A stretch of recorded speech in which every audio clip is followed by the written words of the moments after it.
Back in May, it was, yes, May, I was down in San Jose attending a conference on union labor and happened to see a booth next to ours called BuildingC3.com. Didn't mean a whole lot to me, so I went over and introduced myself to the lady there, and by golly, I was impressed. It is with pleasure we welcome Laura Boatman and Joyce Guy Harris to the program. Good to have you folks here. Thank you very much. Laura is the head of the program, and Joyce Guy Harris is a welder, construction worker, and I've got to put in a plug. She's also Dontrell Willis's mom. Last time I checked Dontrell's stats as we're recording the show, 6-3 with a 4.8 ERA, and Dontrell, we could really use you out here in Oakland. Things aren't going well, buddy. But enough on the fun stuff. Why don't we delve right in? What exactly is this program? What BC3, and that stands for Building California Construction Careers, is all about is outreach and education. And it's a project of the State Building Trades Council, and state only means statewide. It's not affiliated with the state of California at all. We're the AFL-CIO here in California representing working men and women in the construction world and the unions that represent them. BC3 is about educating the public about a very little known opportunity for people, men and women, high school graduates on up through adults, that you can access high-paying, wonderful, rewarding careers in the construction field.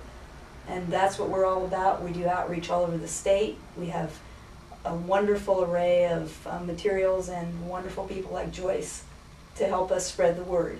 Well, Joyce, are you a training program, a recruiting program? Can I call you up and say, Joyce, get me a job? I'm sick and tired of being a financial advisor. Actually, what we do is we don't train anybody. Okay. Can you get me a job? Are you a recruiter? Actually, what we do is we'll give you information and lead you in the right direction on what apprenticeship program. We do go out when we do our presentations and try to help people get direction and what may be a lucrative apprenticeship program for them. We give them tons of information, as Laura said, and also we ask the question, do you know what you see? And the reason is because people don't know about a lot of the trades that are out there, and I always ask people, do they know what a glazer is? That's a person who deals with glass, or a sprinkler fitter, and then their eyes are open because they don't think about those as construction trades and lucrative careers. Well, so what I think I'm hearing then is there are opportunities in the construction field, and as we record this show, the 580 was just reopened. Is that part of what we would refer to as the trade? Yes, you would. I was very excited yesterday when the Caltrans gentleman announced how much he appreciated the construction workers who came in and got the 580 situation back together in such a short period of time. And so he mentioned a few of the different trades that were involved in getting it put back together. And that's why they call them the skilled trades, because we specialize in certain things. So each team, each skilled trade has to come in when it's time for them to do their work. All right, well, let's sort of break it down then, Laura. So you guys are telling about the careers, and there obviously is a need. Would you agree in this field? Yes, there's absolutely a need right now. You know, historically, we had, people will remember vocational education in our public schools. Yeah. Well, that faced a serious decline over many, many years, and we're kind of paying the price tag for that right now. Because as Joyce was saying, when you think about it, everything you use in your day-to-day relies upon workers to make it happen. Okay. Your schools, your freeways, your homes, how do you get water and electricity to your home? How do you have a roof over your head? Somebody has to be a skilled craftsperson to make all of that happen. And I think it's easy for us to take it for granted. So all the different things that go into putting that together are what we are out there talking about. Over the years, we have lost the number of people coming into the trades. The average construction worker right now, surprisingly, is about 47 years old. Really?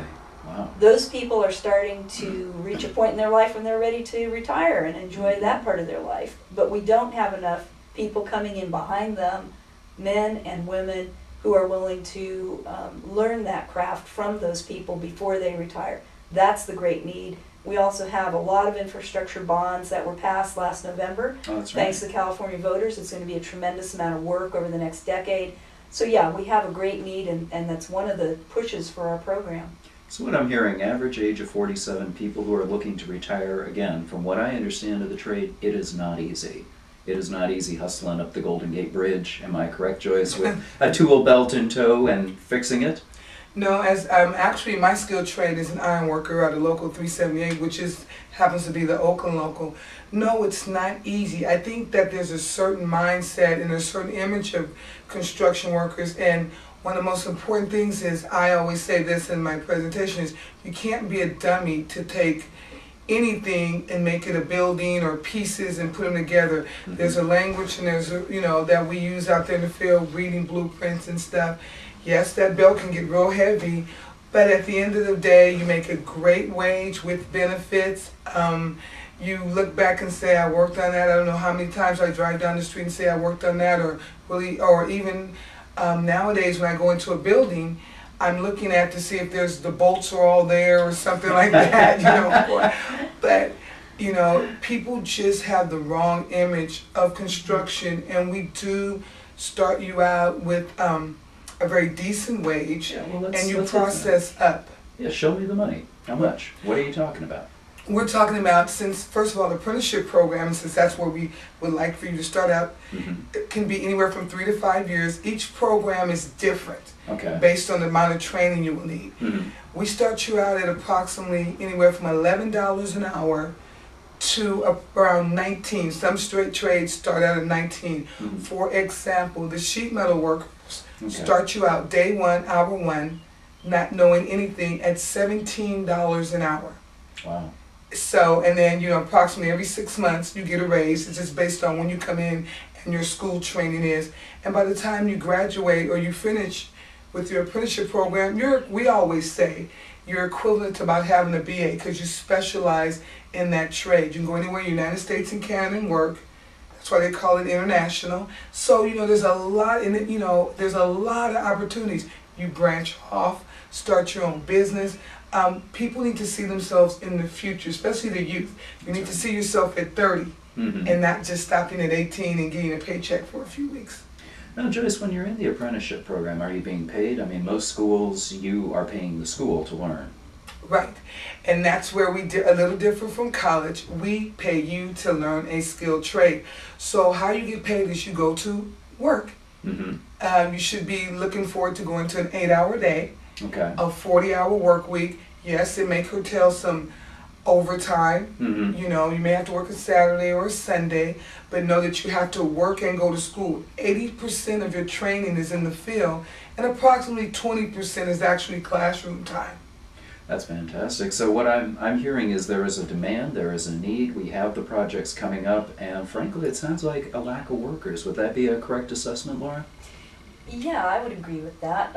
I think that the contractors associations, the Department of Education, the state of California, everybody is out there talking about what we're looking for in terms of construction workforce, and it's a huge issue. And you hear all kinds of thousands and thousands and hundreds of thousands of numbers thrown out there, but what it really boils down to is that we need people to come in and take over these careers from the people that are aging out. And there's a lot of misconceptions about construction work out there, and we really work hard to try and dispel some of those. There's some old beliefs. What sort of myths are you hearing out there? Well, there's beliefs that the only way to get into construction trades or unions is to have a relative in it or know somebody, and that's kind of old school. The State Building Trades Council has been around for over 100 years here in California. The apprenticeship and skilled craftsmanship goes back thousands of years. And in one era that may have been true, but the whole world of construction is very changed now.